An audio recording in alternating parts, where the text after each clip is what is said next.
দেখুন, সাধারণভাবে আমি অনুষ্ঠানের শুরুতে আমার দর্শকদের স্বাগত জানাই, কিন্তু আজ কিঞ্চিত উলটপুরাণ ঘটছে। আজ আমাকেই অনেকে সোশ্যাল মিডিয়ায় স্বাগত জানাচ্ছেন।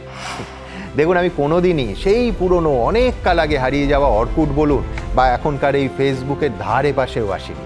এবং আজ বলতে বাধা নেই, আমার নামে সমাজ মাধ্যমে একাধিক ফেক প্রোফাইল বহু সময় আমার বিড়ম্বনার কারণ হয়েছে এবং দু একটা ক্ষেত্রে তা এ রাজ্যের আইন রক্ষকদের কাজও বাড়িয়েছে। তো যাই হোক, 2014 সালে প্রায় জোর করেই আমার এই প্রতিষ্ঠান তৎকালীন টুইটার বা বর্তমান এক্সে আমার জীবনের প্রথম সোশ্যাল মিডিয়া অ্যাকাউন্টটা খুলে দেয়, যেটা এখনও চলছে। আর এরই মধ্যে গত 10 বছরে মূলত এই স্মার্টফোনের কল্যাণে এবং অবশ্যই ডেটা সস্তা হওয়ার কারণে রাতারাতি পাল্টে যায় আমাদের সমাজ মাধ্যম ব্যবহারের অভ্যেসটা। ভাবুন, সমীক্ষা বলছে 2012 সালে একজন ইউজার খুব বেশি হলে দিনে গড়ে 1.5 ঘন্টা সময় কাটাতেন সমাজ মাধ্যমের এই রকটাতে, মানে নিজের ফোনে বা ল্যাপটপে আর কি।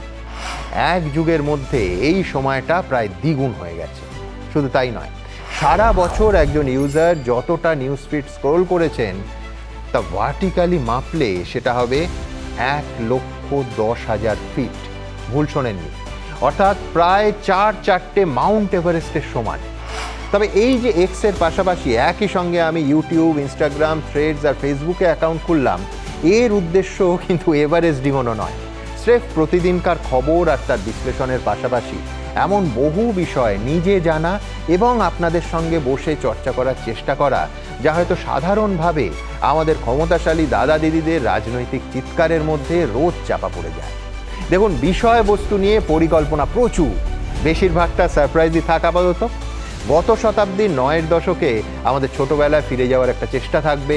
ইন্দ্রজাল কমিক্স, বাঁটুল, আদামোদা থাকবে, দূরদর্শন থাকবে, মেট্রো চ্যানেল থাকবে, সুপারহিট মোকাবলাও টুক করে ঢুকে পড়তে পারে।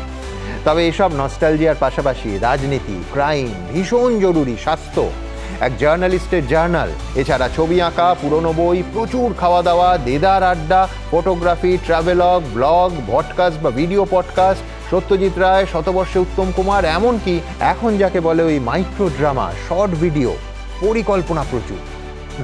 আর বোর হবেন না, কথা দিচ্ছি। ব্যাস, তাহলে লেগে পড়ছি কাজ নিয়ে, এবং কাজের ফাঁকে আমাদের দেখা হবে নিয়মিত ফেসবুক, ইউটিউব, ইনস্টাগ্রাম, থ্রেডস আর অবশ্যই এক্স হ্যান্ডেল। কখনো অফিস থেকে, কখনো বাড়ি থেকে, কখনো রাস্তায়, কখনো অন্য কোথাও। ও হ্যাঁ, অ্যাকাউন্টগুলো ফলো বা সাবস্ক্রাইব করে নিয়েছেন তো? ব্যাস, দেখা হচ্ছে তাহলে, সঙ্গে থাকবেন।